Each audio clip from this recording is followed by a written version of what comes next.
The owner of a Sioux Falls Mediterranean restaurant has been serving her one-of-a-kind meals and desserts for more than 20 years. But food isn't the only thing on the menu. In tonight's Eye on KELOLAND, Carly Phillips tells us why this businesswoman uses her restaurant to share recipes and generosity. Sanaa Abaresk knows what it takes to run a successful restaurant. She's been perfecting that recipe for over 2 decades. 23 years ago. Exactly, this Thanksgiving, we finished 23 years. Her business model is based on what her parents taught her growing up. You know, my parents basically, they live in a farm on the Mediterranean, and honestly, anybody who drives by the driveway, if their car broken down or somebody coming in to ask a question, my dad never left them without eating a meal. So I grew up with kind of mentality. After opening Sanaa's Gourmet Mediterranean in Sioux Falls, Abaresk spent the next couple of years trying to establish her restaurant's name in the city. But her priorities later changed, and it was time to put that model of generosity her parents showed her to the test. And then Katrina happened.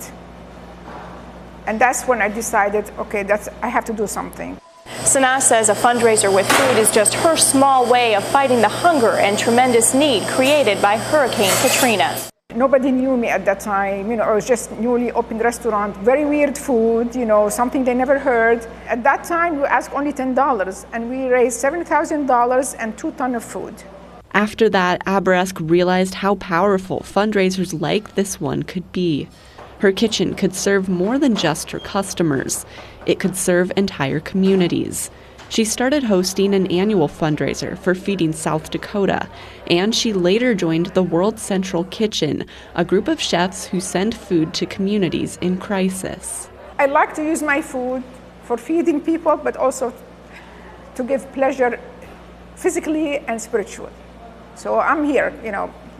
I love to cook and I love to see people. But in 2020, Abaresk's tables sat empty, and there were hardly any people for her to cook for. It's been how many years, and I'm still emotional about it. During the pandemic, with to-go orders just trickling in, a letter from a young boy living in Pierre delivered her the generosity she needed for a change. He never met me. He never been here. He hasn't been here.